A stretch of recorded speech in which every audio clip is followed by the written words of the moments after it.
सहनौ भवतु, सहनौ भुनक्तु, सह वीर्यं करवावहै, तेजस्विनावधीतमस्तु मा विद्विषावहै। ॐ शान्ति शान्ति शान्तिः। श्रुतिस्मृतिपुराणानाम् आलयं करुणालयं नमामि भगवत्पादं शङ्करं लोकशङ्करम्। शङ्करं शङ्कराचार्यं केशवं बादरायणं सूत्रभाष्यकृतौ वन्दे भगवन्तो पुनः पुनः। ईश्वरो गुरुरात्मेति मूर्तिभेदविभागिने व्योमवद्व्याप्तदेहाय दक्षिणामूर्तये नमः। ॐ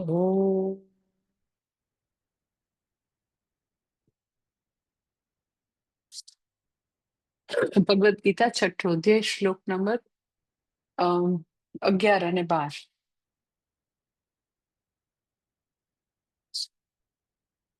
શુચૌ દેશે પ્રતિષ્ઠાપ્ય સ્થિરમાસનમાત્મનઃ નાત્યુચ્છ્રિતં નાતિનીચં શૈલાજીનકુશોત્તરં તત્રે તત્રેકાગ્રં મનઃ કૃત્વા यतचित्तेन्द्रियक्रियः उपविश्यासने युञ्ज्यात् યોગમાત્મવિશુદ્ધયે.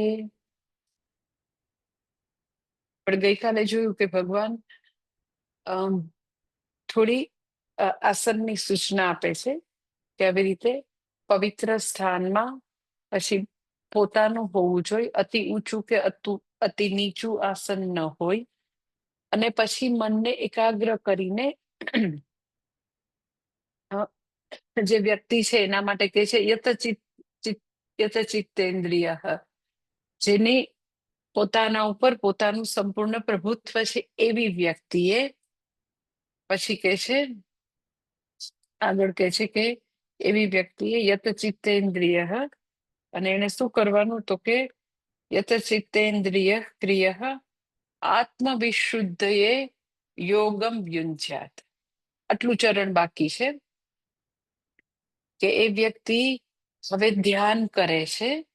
શેને માટે કરે છે તો એકદમ સ્પષ્ટ શબ્દોમાં કહે છે આત્મવિશુદ્ધયે. એટલે ગઈકાલે મેં તમને વાત કરી હતી કે જ્યારે વ્યક્તિ ખૂબ જ શ્રદ્ધાપૂર્વક અને સત્પૂર્ણ રીતે જ્યારે પ્રાર્થના કરે, ધ્યાન કરે, તો લાંબે ગાળેના જીવનમાં પરિવર્તનો આવતા હોય છે ધ્યાનથી. એન્ડ ઇમ્પોર્ટન્ટ થિંગ ઇઝ અહીંયા આગળ કહે છે કે ધ્યાન શેના માટે છે? દેટ ઇઝ કે છે આત્મવિશુદ્ધયે. આ બે મુદ્દા આપણે જોવાના બાકી છે.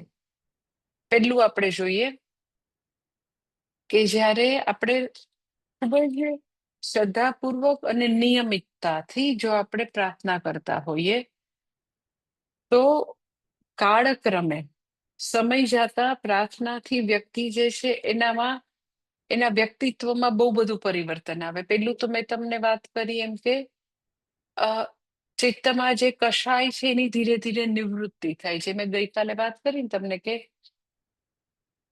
અંદર એવા પ્રકારની બધી ભૂતકાળની સ્મૃતિ છે જેનો ખૂબ બોજ પણ હોઈ શકે. એ ઇમોશનલ બેગેજ કયો કે ચાઇલ્ડહુડની જે સમસ્યા છે, તો ભગવાન સાથેના જે આવા વન ટુ વન રિલેશનશીપ બંધાવાથી એ બધી વસ્તુ ધીરે ધીરે આપણી અંદરથી બોજ હળવો થતો હોય પ્રાર્થનાથી. એ એક વસ્તુ. સેકન્ડ થિંગ કે બધાના જીવનમાં એવું થયું હોય કે એને પાસ્ટનું બધું ભૂતકાળનું દુઃખ હોય. શા માટે દુઃખ હોય તો કે એને ન કરવું હોય તો બી અમુક વસ્તુ એને કરવી પડી હોય. પછી વ્યક્તિ પાસે કમ્પલસરી કરાવેલું હોય તો ત્યારે વ્યક્તિ પોતાના પતિ કે પત્નીનો વિશ્વાસ રાખીને અમુક વસ્તુઓ કરે, પછી એને ખબર પડે કે એની જે લાગણીઓ છે એનો ખૂબ જ દુરુપયોગ થયો, તો એને બહુ જ એનું ભૂતકાળનું દુઃખ બહુ જ થાય કે એને એક વિશ્વાસ વિશ્વાસ રાખીને કામ કર્યું હોય, તો સામેના વ્યક્તિએ મેન્યુપ્યુલેશન કર્યું હોય, ચીટિંગ કર્યું હોય, અને એને ખૂબ પ્રેમપૂર્વક અને એવી રીતે પોતાની ડ્યુટી માનીને કર્યું હોય, તો આવી બધાના જીવનમાં આવી ઇમોશનલ બધા હર્ટ અને બેગેજ એવું બધું બહુ હોય.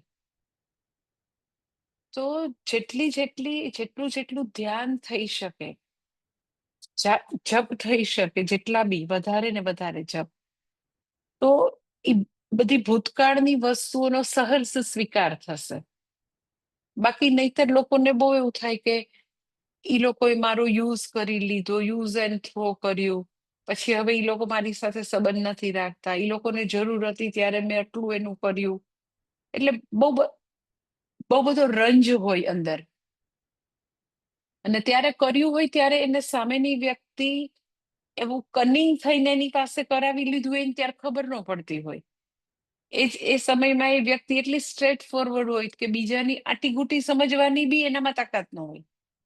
અમુક લોકો બિચારા એટલા સીધા હોય ને, તો બીજા લોકો એવું મેન્યુપ્યુલેશન કરીને એને આટીમાં લઈને એની પાસે કામ કરાવી લીધું, ત્યારે ખબર ન પડે, પછીથી એને ખબર પડે, તો પછીથી એને એ ભૂતકાળની બધી વસ્તુનું બહુ જ દુઃખ લાગે, બહુ જ દુઃખ લાગે. એટલે લોકો બુદ્ધિ વગરના નથી હોતા. પ્રોબ્લેમ એ છે કે પોતાની નજીકની વ્યક્તિ ઉપર લોકો સંપૂર્ણ વિશ્વાસ મૂકતા હોય, અક્કલ વગરના નથી હોતા લોકો. એટલે કોઈ બી વ્યક્તિને પછીથી રિયલાઇઝ થાય કે આ તો આપણે ખોટું કર્યું, પણ એને એ વખતે ખોટું નહોતું કર્યું, એ વખતે પોતાની ઇન્ટિમેટ વ્યક્તિ ઉપર તો ભરોસો મૂકીને લોકો જીવે ને, પછી એને દગો દે, છેતરપિંડી કરે, એને ઇમોશનલ બ્લેકમેલ કરીને અમુક વસ્તુ એની પાસે કમ્પલસરી કરાવી લીધી હોય, પછી જયારે એને રિયલાઇઝ થાય એ વ્યક્તિને કે અરે રે, એમ કે મેં ક્યાં આ બધું આટલા વર્ષો સુધી આટલું ક્યાં મારે કરવાની જરૂર હતી, તો એ બધો બહુ ભાર હોય, ભૂતકાળનો બહુ જ ભાર હોય.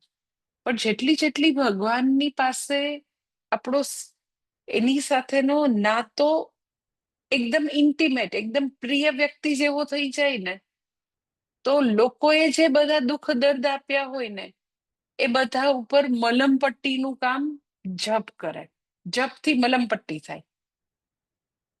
એકદમ જ એ જે ભૂતકાળનો ભાર હોય, કોઈ મેન્યુપ્યુલેશન કરીને લાભ લઈ લીધો હોય, પૈસા લઈ લીધા હોય, સમય લઈ લીધો હોય, એની પાસે બધું કામ કરાવી લીધું હોય, તો હવે એ બધી વસ્તુઓનો એને ભાર નથી. એને એવું થાય કે હશે, જેનું બી દેવાનું હતું એ દઈ દીધું, એ બધા ગયા ભવના લેણિયા હતા ભાઈ, આપી દીધું. એટલે અધરવાઇઝ અમુક લોકોને એવું થાય કે કેમ મેં એવું એવું મૂર્ખામી ભર્યું કર્યું, કેમ હું એટલી ઇડિયટ હતી, મને કેમ ભાન ન પડી, એ લોકો કેમ આવી મારી સાથે લુચ્ચાઈ કરી, એવું આમ સતત વ્યક્તિને કમ્પ્લેનનો જ એક દોર ચાલ્યા કરે, ફરિયાદ ફરિયાદ ફરિયાદ ફરિયાદ, આઈધર પોતાના માટે ફરિયાદ કે મને કેમ એટલી ખબર ન પડી, ઓર બીજા માટે ફરિયાદ. જેવું નિયમિતપણે સમર્પિત થઈને જપ તમે શરૂ કરો ને, એટલે ફરિયાદનો દોર બંધ. તમે કોઈને પણ ફરિયાદ ન કરો, ક્યાંય બ્લેમ ગેમ આવે જ નહીં. ન તો તમે લોકોને એવું કહો કે લોકો ખરાબ છે ને મારો લાભ લઈ લીધો, ના. ન તો તમે તમારી જાતને કહો હું કેમ બુદ્ધુ હતી, કેમ મને ત્યારે ખબર પડે, નો, કાંઈ જ નહીં. ભવિતવ્યમ ભવતી એવ, જે થવાનું હોય એ થઈને જ રહેવાનું, એ ઈશ્વરની યોજનામાં હતું.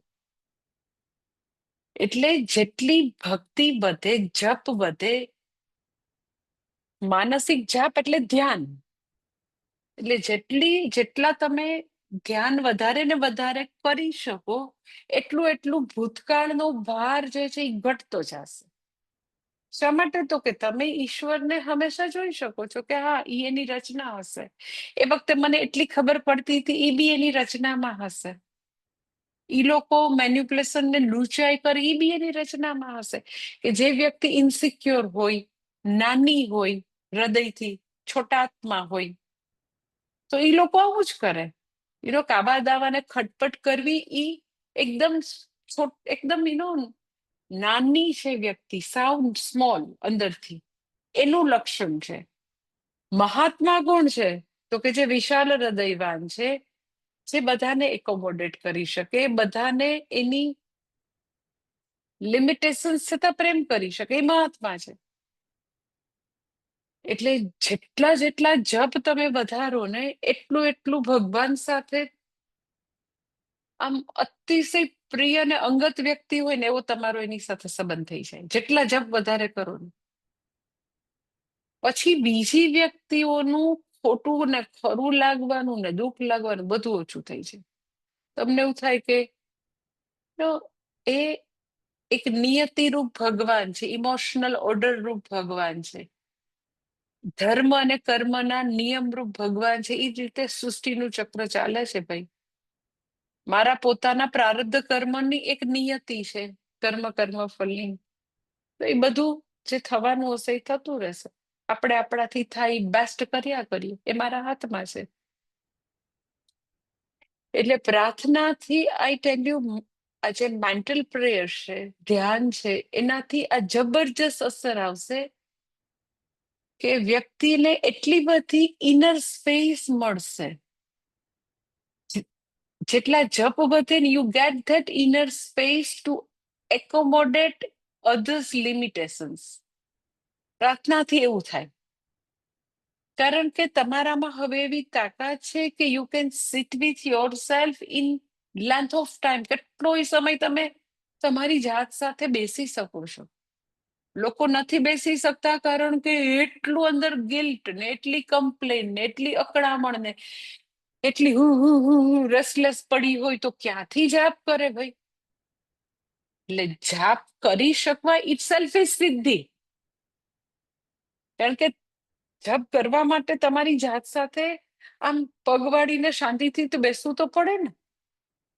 આસન સિદ્ધિ એટલે શું? તો કે 48 મિનિટ સુધી પગની પોઝિશન કઈ બદલ્યા વગર, હલલ થયા વગર રિલેક્સ થઈને બેસો છો, ધેટ ઇઝ આસન સિદ્ધિ. એટલે પોતાનું સમગ્ર શરીર, પોતાની ઇન્દ્રિયો, પોતાનું મન, પોતાના આમ એકદમ કન્ડ્યુસિવ, એકદમ સહાયક. એટલે હવે જે ધ્યાતા છે ને એનું ધ્યાન પોતા તરફ જ છે. એ હવે દુનિયાને જે થવું હોય થાય, દુનિયા એના પેલા પ્રમાણે ચાલ્યા જ કરશે. એટલે એ વ્યક્તિ પેલા ખૂબ જ બહિર્મુખ હતી ને, એની બદલે એકદમ હવે આંતરમુખ થવા માંડી. તમે ધ્યાન કરો ને એટલે એકદમ જ ઇન્ટ્રોવર્ટ, એકદમ આંતરમુખ થઈ જાય. પેલા કેવું હોય કે બધું છે ને આમ બહારની દુનિયામાં એને આમ ન કર્યું, પેલા એને આવું કરવું જોઈએ, શું કામ પેલા ભૂતકાળમાં આવું કર્યું તો મારી સાથે અન્યાય થયો ને ઓલાને અન્યાય ન કર્યો ને મને જ આવી રીતે કર્યું. એટલું બધું લોકોને ઓ માય ગોડ, એટલો બધો ભૂતકાળનો ભાર હોય.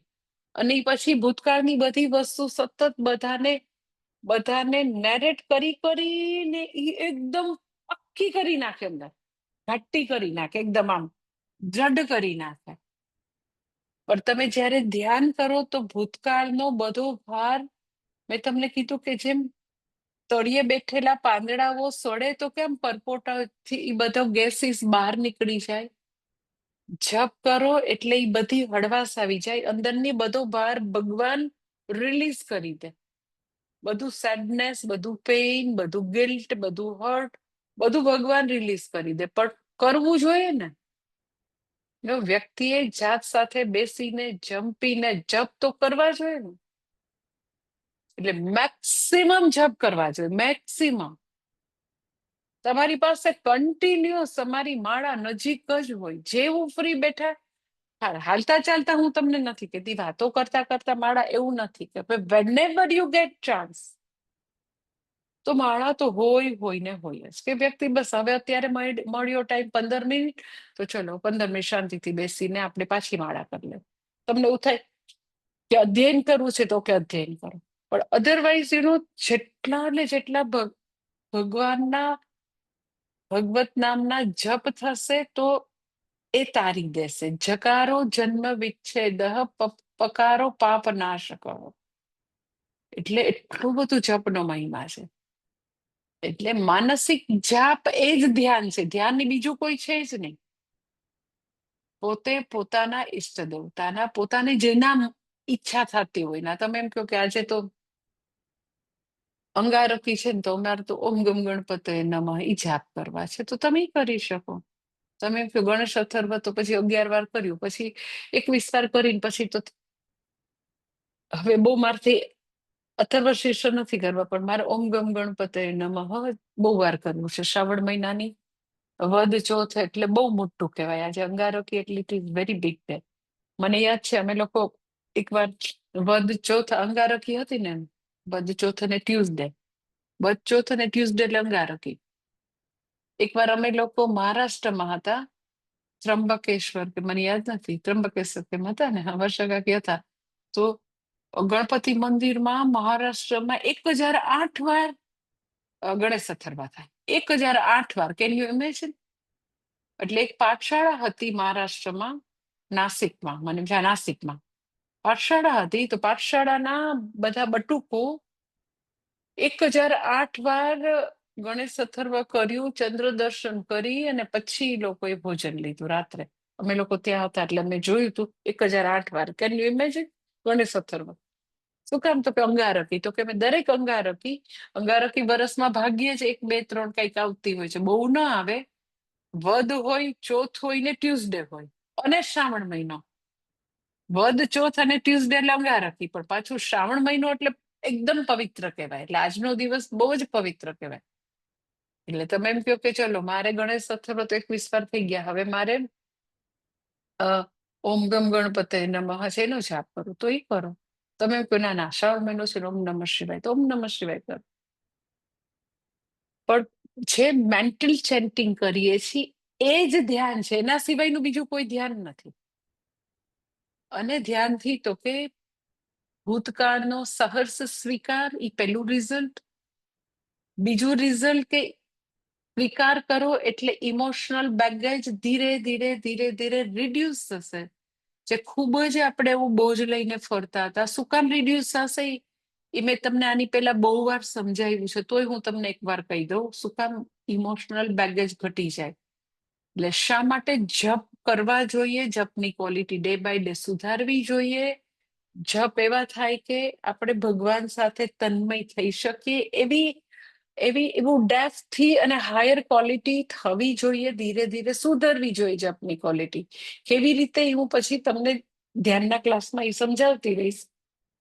પણ કેવી રીતે જપથી ભૂતકાળના બોજથી અને ચાઇલ્ડહુડ પ્રોબ્લેમમાંથી મુક્તિ મળે, એ મેં તમને આની પહેલા એકવાર સમજાવ્યું હતું, તોય અત્યારે હું તમને પાછું જરા ક્વિકલી સમજાવી દઉં કે 0 થી 5 યર્સની જે ભૂતકાળની સ્મૃતિ છે આપણી અંદર, બધાની અંદર છે. જે લોકો માની કુખે જન્મ્યા છે એ બધાની અંદર તો કે ચાઇલ્ડહુડ ઇસ્યુઝ હશે, પ્રોબ્લેમ હોય જ. કારણ કે કોઈ માતા પિતા 100% પેરેન્ટિંગના નિયમો મુજબ બાળકનો ઉછેર કરતા હોતા નથી. એટલે આપણા બધાની અંદર એક બાળક તરીકે જ્યારે હતા ત્યારનું દુઃખ દર્દ અંદર પડેલું છે.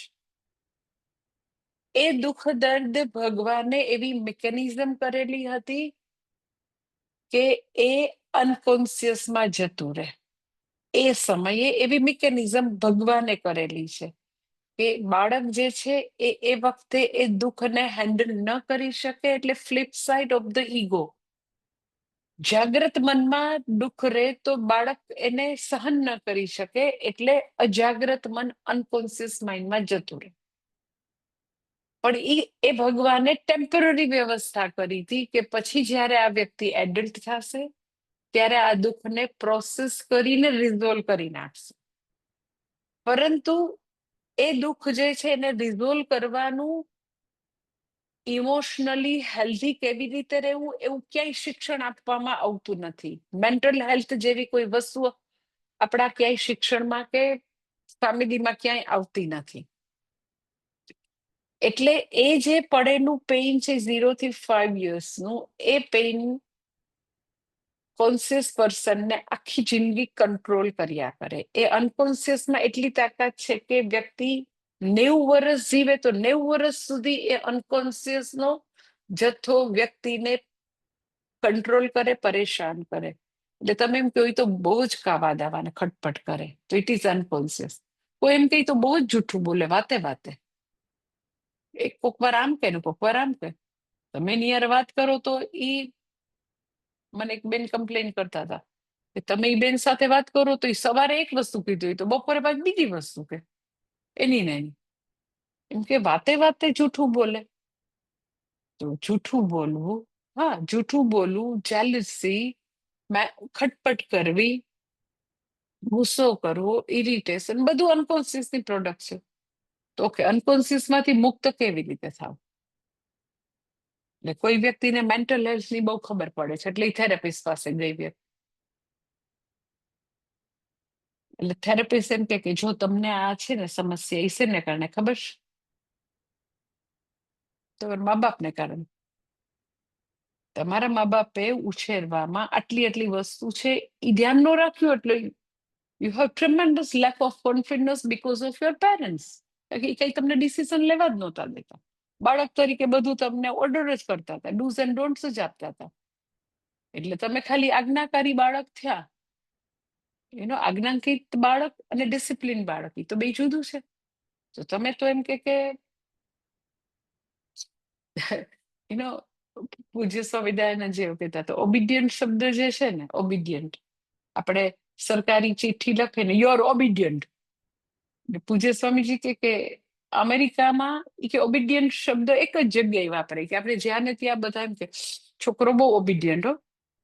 કે ત્યાં ઓબિડિયન્ટ શબ્દ એક જ જગ્યાએ વાપરે, જ્યાં ડોગ્સને ટ્રેન કરવાના હોય ને ત્યાં ઓબિડિયન્ટ શબ્દ વપરાય. બાકી માણસ જે છે એ ઓબિડિયન્ટ હોય એવું ક્યાંય વપરાય જ નહીં ત્યાં. એમ માણસ છે ઈ એનામાં સેલ્ફ ડિસિપ્લિન હોય, પણ તમે ડૂઝ અને ડોન્ટ્સ જ આપ્યા કરો તો એનામાં કઈ પોતાની વિચાર શક્તિ ખીલે નહીં. એટલે ઓલી થેરેપિસ્ટ જે છે એ એને બેઠી બેઠી કે જો તમારામાં કઈ કોન્ફિડન્સ આવ્યો જ નહીં, તમે ડિસિઝન લઈ જ ન શકો. તમે પરણ્યા ને 10 વર્ષ થઈ ગયા ને 35 વર્ષ ના થાય તો તમારે મમ્મી પછી હું આ કરું તમારે પૂછવું પડે છે ને, બીકોઝ તમારા મમ્મી પપ્પાએ તમને કોન્ફિડન્સ આપ્યો જ નહીં. એટલે ઓલો વ્યક્તિ જે છે એ તો બિચારો એવો આમ એક તો હતાશ હતો. હવે કઈ એમ કે પ્રોબ્લેમ સોલ્વ કરવાની બદલે એને જે પ્રોબ્લેમ હતો એનું પોટલું એના મા બાપ ઉપર નાખ્યું. એટલે ઓલો સપોઝ જઈને એના મા બાપને પૂછે કે થેરેપિસ્ટનું એમ કે સાયકોલોજીસ્ટનું કહેવાનું એવું છે કે તમારે કારણે મને આ સમસ્યા છે, કે મને મારામાં કોન્ફિડન્સ જ નહીં અને મને કોઈ દિવસ ડિસિઝન લેતા આવડ્યું જ નહીં, એટલે મને મારા સ્પાઉસ થી, મારા ઇનલોઝ થી, બધેથી મને ત્રાસ થાય. તો તમે આવું કેમ કર્યું? એટલે મા બાપ શું કહે? મા બાપ કે જો ભાઈ, અમને જેટલી પણ અમને ભગવાને સમજ શક્તિ આપી તેની પ્રમાણ તારો ઉછેર કર્યો, અને મને મારી સમજ શક્તિ મારા મા બાપે આપેલી હતી એમાંથી આવી. એટલે એના નાના નાની જીવતા હતા એટલે એ નાના નાની પાસે ગયો એ માણસ. તમે શું કામ તમારી દીકરીને આપ્યું નહીં?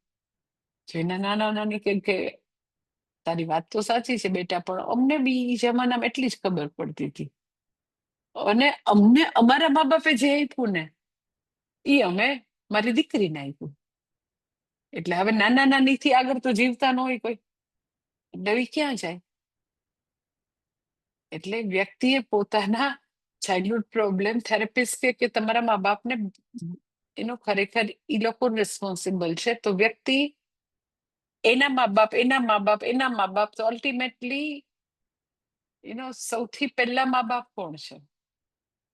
તો કે શિવજી અને પાર્વતી છે. જગત પિતરો વંદે પાર્વતી પરમેશ્વર. તો ક્યાં જવું પડે તમારે? તો કે તમારી સમસ્યા લઈને ભગવાન પાસે જ જવું પડે કે ભાઈ આવું કા કર્યું તમે? એટલે કોઈ મહાન, પૂજ્ય સ્વામી દયાનંદ હંમેશા કહેते કોઈ મહાન થેરાપિસ્ટ હોય, અલ્ટિમેટ થેરાપિસ્ટ હોય, મહા વેલિડેશન તમને ક્યાંયથી મળવાનું છે તો એ ભગવાન પાસે, અને that is through prayer. Prayer વિના કોઈની મુક્તિ જ નથી. કારણ કે ઇમોશનલ લાઈફને બાયપાસ કરીને કોઈ સ્પિરિચ્યુઅલ ગ્રોથ નથી થવાની. અને ઇમોશનલ લાઈફને બહુ જ સરસ રીતે એ બધી સમસ્યાઓને સરસ રીતે સુલઝાવી શકે, હિલિંગ કરી શકે, સરસ મજાનો મલમ પટ્ટી કરી શકે એવું કોઈ ઔષધ હોય તો એ માનસિક જાપ છે, દેટ ઇઝ ધ્યાન. એટલે નો કરતા હો તો ગુરુ મંત્ર લઈને શરૂ કરી દેજો. સારા દિવસોમાં તમે ગુરુ પાસેથી મંત્ર લઈને જપ શરૂ કરી દેવાના ઓલરેડી છે તો ચાલુ રાખવાનું. પણ ચમત્કાર છે કે વ્યક્તિ ભૂતકાળના બોજથી હળવી થશે તો એ ભગવાન સાથેનું એવું એવું ગાઢ રિલેશનશીપ, ભગવાન જે છે એ જાણે કે કોઈ રિમોટલી ક્યાંક છે એવું નહીં, હંમેશા પોતાની સાથે છે એવો અહેસાસ તમને થાય. ત્યારે એ બધી પ્રક્રિયાઓ ચાલુ થાય, અંદરની બધી હળવાશની પ્રક્રિયા શરૂ થાય અને ધીરે ધીરે રિએક્શન્સ ઘટવા લાગે. તમે એમ કેમ કે મારી પ્રેયર જે છે એ ફલીભૂત થાય છે, પ્રેયર મને મારી પ્રેયર ભગવાન સુધી પહોંચે છે.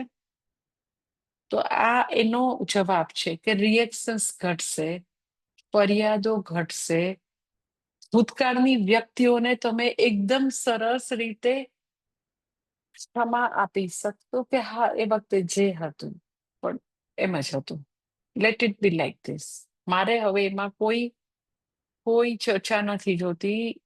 જે થયું એ બરાબર થયું ને જે થશે ભવિષ્યમાં એ બી બરાબર જ હશે. મારા ભગવાનની સન્નિધિમાં થાય છે, એની પોતાની મંજૂરી છે, એનાથી જ થાય છે. એટલે જેટલા જાપ અને ભક્તિ વધે એટલે ભગવાન જે છે એને હર પલ હર એનો સિચ્યુએશનમાં જોવાની તાકાત આવશે. એટલે રેઝિસ્ટન્સ ઘટશે. રેઝિસ્ટ કરવાનું એટલે છે કે આપણે જાણે કે we are very much remote with from ભગવાન. પણ જાપ કરવાથી ભગવાન એકદમ તમારા પાક્કા એટલે પાક્કા નિકટના ફ્રેન્ડ હોય, એકદમ નિકટની વ્યક્તિ હોય એવા બની જશે. પછી તમને એના કાયદા કાનૂન માટે ભરોસો રહેશે કે બરાબર છે.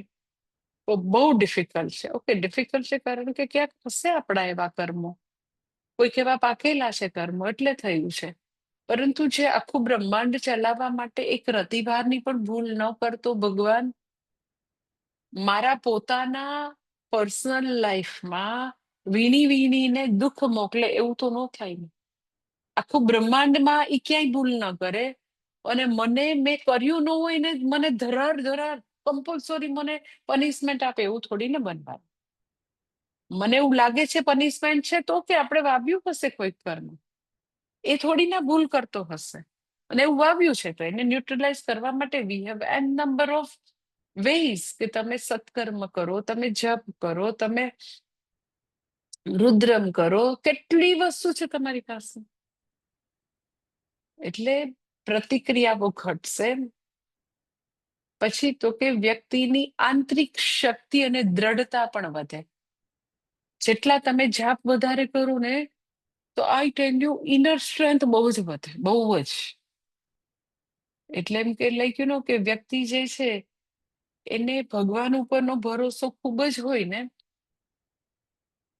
એટલે એનામાં અભયતા આવે અને આમ દ્રઢતા આવે, ભયભીત ન થઈ જાય, કોઈ બી વસ્તુથી હલી ન જાય. કારણ કે આમ કેવું છે કે કોઈ વ્યક્તિને ખાલી નાનું બાળક હોય ને તો એને ખાલી એની મમ્મી પણ નજીક હોય ને તો મોટો બધો એમ કોબરા નીકળે ને તો એમ થાય કે મારી મમ્મી છે ને મારી પાસે. એને ખબર છે કે એની મમ્મી તો એક ખાલી એક ગરોડી નીકળે તો કૂદકો મારીને વાગી જવાની છે. પણ બાળકને ભરોસો છે ને કે મારી માં મારી પાસે છે. એમ આપણને બી ભક્તિ કરવાથી ભગવાન ઉપર એઝ અ ચાઇલ્ડ એવો ભરોસો હોય કે મારી પાસે મારો ભગવાન છે. એટલે આંતરિક શક્તિ વધે, દ્રઢતા બહુ જ વધે અને ફિયરલેસનેસ આવી જાય કે શું થશે, ભગવાન બેઠો છે કરશે, નહીં કરે તો જે ભોગવવાનું હશે ભવિતવ્યમ ભવતી એવ, જે લખેલું હશે એ તો થવાનું જ છે.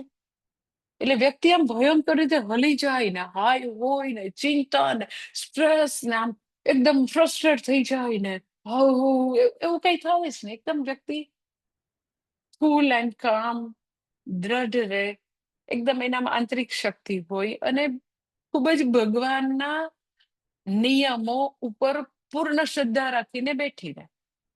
જેમ બચ્ચું જે છે એની માનો પાલવ પકડીને કેવું સુરક્ષિતતા અનુભવે એની માના ખોળામાં. એને એમ થાય કે હું મારી માના ખોળામાં હોઉં ને એટલે બસ આખી દુનિયા હું જીતી ગઈ. એની માં કેટલી મર્યાદિત છે એ બિચારાને ખબર નથી. પણ આપણે તો જે અમર્યાદિત છે, અનંત છે, એના ખોળામાં આપણે આપણી જાતને જો જોઈ શકીએ તો યુ કેન ઇમેજિન કે પછી ક્યાં ડરની વાત છે. અને રિલેક્સ હોય વ્યક્તિ, કોઈ પણ રીતે એને રેઝિસ્ટ કરવાનું નથી, કોઈ પ્રતિક્રિયા નથી, કોઈ ફરિયાદ નથી. એટલે દ્રઢતા હશે અને ખૂબ જ એ વ્યક્તિમાં કોન્ફિડન્સ હશે, આત્મવિશ્વાસ હશે. શું કામ? તો કે એઝ અ હ્યુમન બિંગ જે મારાથી થાય હું બેસ્ટ કરી લઉં છું. કર્મણી એવ તવ અધિકાર, કે હું મારો એઝ અ હ્યુમન બિંગ હું બેસ્ટ રીતે કર્મ કરી શકું. અને ભગવાન જે છે એ કોણ છે? તો કઈ કર્માધ્યક્ષ છે. એટલે વ્યક્તિ જે છે એને પોતાની જાત ઉપરનો ભરોસો બી વધશે, ભગવાન ઉપરનો ભરોસો વધશે તો પોતાની જાત ઉપરનો ભરોસો વધશે. અને કાંઈ બી તમારે આખી લાઈફમાં કોઈ પણ કર્મ કરવા હોય તો કોઈ સુપર પાવર વાળી વસ્તુ કોઈ હોય, સુપર પાવર કોઈ હોય તો ધેટ ઇઝ આત્મવિશ્વાસ, કોન્ફિડન્સ. અને કોન્ફિડન્સ વધશે, ભક્તિ વધશે. એની સાથે મારું ભગવાન છે મારી. એક બેન મને વાત કરતા હતા ને, એના જીવનમાં એટલી બધી વિપરીત પરિસ્થિતિમાંથી પસાર થયા હતા ભૂતકાળમાં. એટલે ઈ like you can say 20 years પહેલાની વાત કરતા હતા. તો આમ મેં કીધું, તમે આટલા સીધા સાદા આવું બધા તમે આવા જબરજસ્ત દરિયાના તોફાન વાળી જિંદગીમાંથી કેવી રીતે પસાર થઈ ગયા? શું હતું તમારી પાસે? ભગવદ્ ગીતા નહોતી, હું નહોતી, તમારી સપોર્ટ સિસ્ટમ નહોતી. તમે એમ કે હું તો મારા મમ્મી પપ્પાને નહોતી કહેતી, સાસરા એવા પછી એને નથી પરેશાન કરવા. અને જબરજસ્ત એના જીવનમાં જબરજસ્ત એમ અલ્ટિમેટ પ્રકારનું તોફાન, અતિશય એગની કહી શકાય એટલું બધું દુઃખ. ભાઈ પસાર કેવી રીતે કર્યું અને પાછા એમ કેમ નીકળી ગયા? તો એને મને આટલો જવાબ આપ્યો કે એક જ જવાબ છે, ધેટ ઇઝ ત્યારે હું અને મારું ભગવાન બે હતા, બીજું કોઈ નતું. એટલે હું તરી ગઈ, કારણ કે હું ને મારું ભગવાન. તો ઈ સો સુધી કે તમે જેવું ભગવાન ઉપર ભરોસો રાખીને જીવન જીવવા માંડો અને ભયંકર દુઃખ આવશે તો બી તમને ખબર છે કે દુઃખ જે છે એ એક્ઝેક્ટલી આપણે વાવેલું છે એ જ આવે છે. બીજું કેવી રીતે મોકલી શકે? આખું બ્રહ્માંડ, આખું પૃથ્વી ફરી રહી છે, સૂર્યની આસપાસ ફરી રહી છે પૃથ્વી. એમાં એ આટલી એક સેકન્ડનો બી ક્યાંય ફેરફાર નથી કરતી. આટલા હજારો વર્ષથી ક્યાંય ભગવાન જે પૃથ્વીને ધારણ કરીને બેઠો છે, ક્યાંય રતિભાર ફેરફાર નથી કરતો. એ બધા જ એટલે બ્રહ્માંડના એક એક તત્વને એવી રીતે નિયમબદ્ધ રીતે ચલાવી રહ્યો છે, સમષ્ટિને અને વ્યષ્ટિને. મારા શરીરને બી એ જ લયબદ્ધ એ નિયમથી ચલાવી રહ્યો છે. તો કોઈના કર્મો ભૂલથી મારામાં આવી જાય ને મને બહુ દુઃખ આવી જાય, એવું થોડી ને થાય. બહુ દુઃખ આવે તો બી મને ભરોસો છે કે ઓકે આપણે કર્યું હશે, અને કર્યું છે તો એને એક્ઝોસ્ટ કરવું પડશે, એને ભોગવ્યે જ છૂટકો છે. એટલે તમે જુઓ કે જેટલા બી ભગવાનના ભક્ત હતા તો કેટલું દુઃખ આવ્યું. મીરાબાઈને આટલું દુઃખ આવ્યું, નરસિંહ મહેતાને આટલું દુઃખ આવ્યું. તો તમે એક કઈ ભક્તને એવા જોયા, એ ચાહે પ્રહલાદ હોય કે ચાહે ધ્રુવ હોય, કેટલા ભક્તો, જેટલી વિપદ આવી એટલે ભગવાન જે છે એ તો અન્યાય કરે છે, ભગવાને તો મારા જીવનમાં જ દુઃખ આપ્યું, શા માટે આવું? તમે જો ક્યાંય રિએક્શન્સ નહીં જોવા મળે, પ્રતિક્રિયાઓ. મેં તમને જેટલું નેરેટ કર્યું તો તમે એ બધું બધા મહાન ભક્તો ને તમે આ એના જીવનમાં એકદમ એક્ઝેક્ટલી જોઈ શકો કે ક્યાંય પ્રતિક્રિયાઓ નહીં, ક્યાંય ફરિયાદ નહીં, ક્યાંય કકડાટ નહીં, ક્યાંય સ્ટ્રેસ નહીં, પણ આત્મવિશ્વાસથી, દ્રઢતાથી, અભયતાથી, શ્રદ્ધાપૂર્વક એ લોકો પોતાનું જીવન જીવે છે. ગમે તેટલી વિપદ આવે તો એ લોકો ક્યાંય એ લોકો દુઃખી થઈને ભાંગી પડ્યા એવું તમે ન તો નરસિંહ મહેતામાં જુઓ ન તો મીરાબાઈમાં, ક્યાંય તમે ના જુઓ.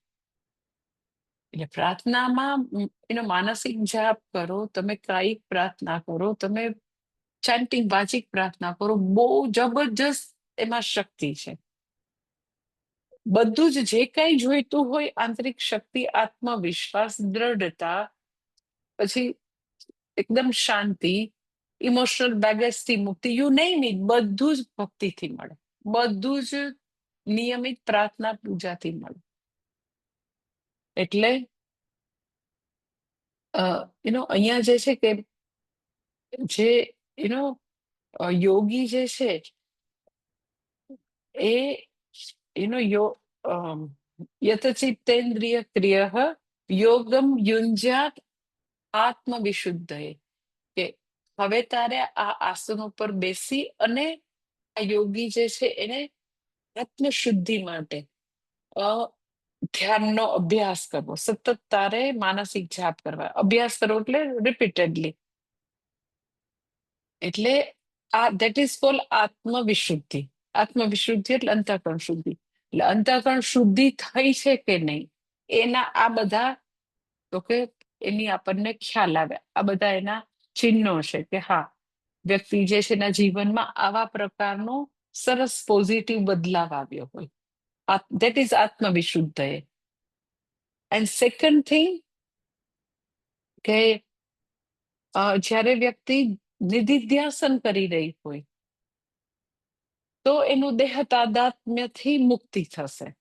હું શરીર, મન, બુદ્ધિ જો છે એ જે તાદાત્મ્ય છે એનાથી મુક્તિ થશે. સગુણ બ્રહ્મ વિષય માનસ વ્યાપાર હોય તો મેં તમને કીધું આ બધું એને પ્રાપ્ત થશે. અને પછી ધીરે ધીરે પોતે નિધિધ્યાસન કરવાની શક્તિ એનામાં આવશે તો ધીરે ધીરે દેહ અધ્યાસ છૂટશે.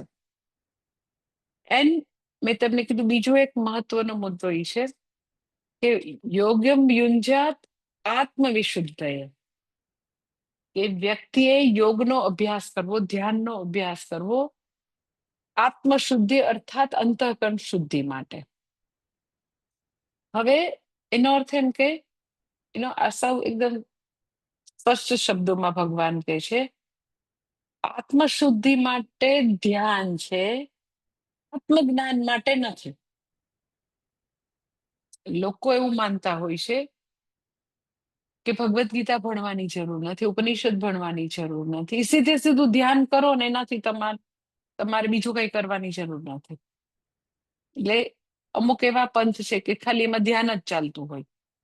ધ્યાનમાં એ લોકો શું તિક્કડમ ચલાવતા હોય મને નથી ખબર, પરંતુ અહીંયા એ આપણને એકદમ સ્પષ્ટ હોવું જોઈએ. યોગમ યુંજ્યાત આત્મવિશુદ્ધયે, કે વ્યક્તિએ અંતઃકરણ શુદ્ધિ માટે ધ્યાનની પ્રેક્ટિસ કરવાની છે. જો વ્યક્તિ એમ કે ધ્યાનથી આત્મજ્ઞાન છે સપોઝ, તો એનો અર્થ એમ કે ભણવાની જરૂર નથી, શબ્દ પ્રમાણ, શાસ્ત્ર પ્રમાણની આવશ્યકતા નથી, ધ્યાનથી જો જ્ઞાન હોય તો. એટલે ધ્યાન અને કર્મયોગ બંને વસ્તુ જ્ઞાન માટેની પાત્રતા માટે છે, જ્ઞાન માટેનો રોડ તૈયાર કરી દે, પેવ કરી દે, રોડ તૈયાર કરી દે. ધ્યાનથી પણ વ્યક્તિને પાત્રતા આવશે, કર્મયોગથી પણ પાત્રતા આવશે. એટલે ધ્યાનથી જ્ઞાન નથી, જ્ઞાન છે એ શ્રવણથી જ છે, શબ્દ પ્રમાણથી જ જ્ઞાન છે. ધ્યાન શું કરશે તો કે ધ્યાનથી ચિત્તની ચંચળતા ઓછી થશે, પછી ઇમોશનલ પ્રોબ્લેમ છે એ દૂર થશે, વ્યક્તિ શાંત બનશે, સ્વસ્થ બનશે, જ્ઞાનને ટકવા માટેનું કન્ડ્યુસિવ ઇનર ઇન્ફ્રાસ્ટ્રક્ચર મળશે. આપણે જ્યાં આગળ જ્ઞાન થાય જે ચિત્તમાં, એ ચિત્તની અંદર અશુદ્ધિ છે તો અશુદ્ધિ તો પેલા દૂર કરવી પડશે ને. એટલે ચિત્તને ધ્યાન અને કર્મયોગ રેડી કરે છે. પણ ધ્યાનથી જ્ઞાન સીધું નથી, ધ્યાન જે છે એ અવાંતર સાધન છે. એટલે મેં તમને ઘણી વાર એક્ઝામ્પલ આપ્યું છે કે ઇટ્સ લાઈક કે વ્યક્તિને એકદમ હાર્ટનો પ્રોબ્લેમ થયો હોય, એને આમ સવારથી એનો શ્વાસ લેવા મને એમ તકલીફ થાય, તો એમ કે ડોક્ટર પાસે જાય તો ડોક્ટર કાર્ડિયોલોજીસ્ટ એમ કે એની 2 આર્ટરી જે છે એમાં બહુ ફૂલ બ્લોકેજ છે, 90% બ્લોકેજ છે. બીજી 2 આર્ટરીમાં વાંધો નથી, પણ આ 2માં તો બહુ જ બ્લોકેજ છે. તો પછી એનો દીકરો ને બધા ડિસિઝન લેતો, ડોક્ટર તો ફટાફટ તમે જે કઈ સ્ટેન્ડ મૂકવાના, જે બી કરવાનું એ કરો, તમે એન્જિયોપ્લાસ્ટી કરવાની હોય જે કરવાનું. તો જેવું એને કરવા માટે લે ઓપરેશન થિયેટરમાં, તો ઓલો માણસ એટલો ગભરાઈ જાય, તો એકદમ એનું બ્લડ પ્રેશર હાઈ થઈ જાય, સુગર બી એકદમ હાઈ થઈ જાય. તો ડોક્ટર ત્યાં એના ઓપરેશન ટેબલમાં લઈને બધું જોવે, તો એમ કે હવે તો એને આ નહીં થાય, એન્જિયોપ્લાસ્ટી આ સ્ટેન્ટ મૂકવાનું છે નહીં થાય અત્યારે, કે પહેલા એનું બ્લડ પ્રેશર નોર્મલ કરવું પડશે, પહેલા એનું ડાયાબિટીસ નોર્મલ કરવું પડશે. એટલે એનું જયારે બ્લડ પ્રેશર અને ડાયાબિટીસની ટ્રીટમેન્ટ કરે, તો એ ટ્રીટમેન્ટ પૂરી થાય પછી કોઈ એમ કે પતી ગયું, કે ના, એ તો અવાંતર પ્રોબ્લેમ હતો. મુખ્ય પ્રોબ્લેમ શું છે, તો કે હાર્ટનો પ્રોબ્લેમ. પણ હાર્ટનો પ્રોબ્લેમ તો જ સોલ્વ થઈ શકે જો અવાંતર પ્રોબ્લેમ જે છે એ સોલ્વ થાય તો. એમ ચિત્તની અશુદ્ધિ છે, ચિત્તમાં કાલુષ્ય છે, રાગ દ્વેષ કામ ક્રોધ, કેટલું અસત્ય ભાષણ ને કેટલી બધી એવી અશુદ્ધિ છે, ચિત્ત ચંચળતા છે, રેસ્ટલેસનેસ છે, કેટલી બધી વસ્તુ છે, કેટલા ઇમોશનલ ઇસ્યુ લટકે છે અંદર. ઈ ડાયાબિટીસ અને બ્લડ પ્રેશર જેવા અવાંતર પ્રોબ્લેમ છે. એટલે ધ્યાન દ્વારા અને કર્મયોગ દ્વારા અવાંતર પ્રોબ્લેમનું સોલ્યુશન છે. મુખ્ય સમસ્યા શું છે, તો કે અજ્ઞાન મુખ્ય સમસ્યા છે. જેમ પેશન્ટને મુખ્ય સમસ્યા હાર્ટની છે, એમ અત્યારે મુખ્ય સમસ્યા અજ્ઞાનની છે. તો અજ્ઞાન સમસ્યા હોય તો એના માટે ધ્યાન ઉપાય નથી, જ્ઞાન ઉપાય છે. તો તમે કહો તો પણ ધ્યાન શું કામ કરવાનું? અરે પણ અવાંતર પ્રોબ્લેમના સોલ્યુશન માટે ભાઈ ધ્યાન છે. તો લોકો એવું માની લેશે કે ધ્યાન જે છે એ મુખ્ય છે. ધ્યાન મુખ્ય નથી, ધ્યાન અવાંતર પ્રોબ્લેમના સોલ્યુશન માટે છે. કર્મયોગ છે એ બહિરંગ સાધન છે, ધ્યાન છે એ અંતરંગ સાધન છે. બે રીતે આપણે આપણા અંતઃકરણને તૈયાર કરીએ છીએ. એક કર્મયોગ દ્વારા શુદ્ધ કરીએ છીએ, પછી બીજું તો કે ધ્યાન દ્વારા શુદ્ધ કરીએ. ઘણા લોકો પહેલાના જમાનામાં કપડા ધોવા પ્રોજેક્ટ હતો. મને આમ ઘણી વાર બિચારા બહેનોનું એ વખતનું મને બહુ દયા આવે. હું આમ જોયા કરું કે એક કપડું તમે સ્નાન કરીને શર્ટ કે પેન્ટ કે સાડી મૂક્યું બાથરૂમ કે ધોવા માટે મૂક્યું, પછી એ કપડું કેટલી વાર હાથમાં આવ્યું. આમ નાના અંતે હું આમ જોયા કરું કે ઓ માય ગોડ, કેટલી એફર્ટ એમ. કે જયારે વોશિંગ મશીન નહોતા ત્યારે એ કપડું કેટલી વાર હાથમાં આવે, એટલે આયનિંગ થાય, જયારે એમ ફોલ્ડ થાય ત્યારે એ બિચારું કપડું જે છે એનું પૂરું થાય ત્યાં સુધી એફર્ટ કેટલી મૂકવી પડે. તો પેલાના જમાનામાં ખબર છે એ લોકો એ કપડાને પેલું કરવા માટે, ધોવા માટે કંઈક ડિટર્જન્ટ વાપરે. પછી વ્હાઈટ કપડું હોય તો એને પાછું એની વધારે સફેદી માટે ટિનોપોલ કેવું કંઈક વાપરતા હતા, કંઈક એની વ્હાઇટનેસ માટે. 2 વસ્તુ કરે, કે એક ખાલી મેલ કાઢવા માટે હોય, એક સફેદી માટે. એમ અત્યારે અંતઃકરણની અંદર અશુદ્ધિ છે તો 2 ફોલ્ડ અશુદ્ધિ છે. તો એક અશુદ્ધિ દૂર કરવા માટે બહિરંગ સાધન, ધેટ ઇઝ કર્મયોગ. પછી એક અશુદ્ધિ જે છે એ ચિત્ત ચાંચલ્ય રૂપ અશુદ્ધિ છે, રેસ્ટલેસનેસ છે, ફ્રસ્ટ્રેશન છે, ચાઇલ્ડહુડ પ્રોબ્લેમ છે. એ આમ જુદા પ્રકારની અશુદ્ધિ છે. એક મેં તમને કીધું ડિટર્જન્ટથી દૂર જાય, તો એક ટિનોપોલથી દૂર થાય. એકમાં કર્મયોગ સાધન છે. પછી બીજી અશુદ્ધિ માટે તો કે ધ્યાન સાધન છે. પણ ધ્યાનથી જ્ઞાન નથી. જ્ઞાન તો વ્યક્તિ શાસ્ત્ર શ્રવણ કરે એનાથી જ જ્ઞાન છે. એટલે ભગવાન ચોખ્ખું અહીંયા કહે છે યોગમ યુંજ્યાત આત્મ વિશુદ્ધ. રખે ને કોઈ માને કે ધ્યાન ઇઝ ઇન્ડિપેન્ડન્ટ સાધન તો નથી. અરે પણ તમે નિધિધ્યાસન કહો છો તો નિધિધ્યાસન છે એ શ્રવણનું એક્સટેન્શન છે, એ નવું સાધન નથી. એટલે ભગવાન આટલી 11 અને 12મા શ્લોકમાં સાધકને સૂચના આપે છે, અને પછી 13મા શ્લોકમાં આદિ શંકરાચાર્યજી કે છે બાહ્યમ આસનમ ઉક્તમ અધુના શરીર ધારણમ કથમ ઇતિ ઉચ્યતે. એમ કે આસનની વાત કરી લીધી અને હવે શરીર ધારણમ કથમ. તમે એમ કહો તમે આસન તો કહી દીધું કે આવી રીતે રેશમ અથવા તો કોટનનું આસન હોય, પોતાના જ આસન ઉપર બેસવાનું. અને જો તમારે આસન સિદ્ધિ જોઈતી હોય તો 48 મિનિટ સુધી તમે બેસી શકો તો આસન સિદ્ધિ કહેવાય. 48 મિનિટ આમ એક દિવસમાં સિદ્ધ નહીં થાય, ગ્રેજ્યુઅલી એમાં તમે પ્રોગ્રેસ કરી શકો. ધ્યાનમાં પ્રોગ્રેસ ધીરે ધીરે થશે. એટલે એવું કે શનૈ કંથાહા શનૈ પંથાહા. શનૈ શનૈ એટલે ધીરે ધીરે, કંથાહા એટલે પેલાના જમાનામાં ગોદડી સીવતા, નાના નાના બધા જુદા જુદા કલરના કપડા થી એવું એવી રજાઈને ગોદડી સીવતા. તો એમ કે શનૈ કંથાહા, કંથા એટલે ગોદડી. શનૈ પંથાહા કે વ્યક્તિ યાત્રામાં ચાલીને જતી હોય, લાઈક અમે લોકો માનસરોવરની યાત્રામાં ગયા તો 3 દિવસની પરિક્રમા હતી કૈલાસ પર્વતને ફરતી. તો અમને લોકોને એવું હતું કે અમને કૈલાસ જવું છે એટલે અહીંયા અમે એની બધાને પ્રેક્ટિસ કરવાનું કીધું હતું. એટલે અમે એવું વેમમાં આવી ગયા તો અહીંયા આપણે 15 કિલોમીટર ચાલીએ ને એટલે ક્યાંય ચાલી શકાશે. એટલે અહીંયા બધા બહુ પ્રેક્ટિસ કરીને ગયા હતા. તો ત્યાં ખબર પડી ને શને પંથા, એ હવે મને સમજાય. શને પંથા, પંથા એટલે એઝ એ યાત્રી ધીરે ધીરે યાત્રા થશે. એમ કે તમે કહો એટલે જલ્દી જલ્દી નહીં થાય. એટલે અહીંયા કેવું એમ કે તમે કોઈ બી પાર્કમાં કે ક્યાંય બી તમે વોકિંગ પાર્કમાં આપણે જે જમીનનું લેવલ છે એમાં તમારે ચાલવું હોય તો તમે ચાહો એટલી સ્પીડ રાખી શકો. હું લાઈક બોમ્બે જાઉં ને તો મારું સૌથી ફેવરિટ ત્યાં આખા દિવસનું કામ ત્યાં આગળ એક મલબાર હિલનો દરિયો છે, પ્રિયદર્શિની પાર્ક કરીને બોમ્બેમાં. મારો સૌથી ફેવરિટ ટાઈમ 1 કલાક સુધી હું દરિયા કિનારે ચાલુ ને એકદમ સ્પીડથી ચાલુ, એકદમ સ્પીડ.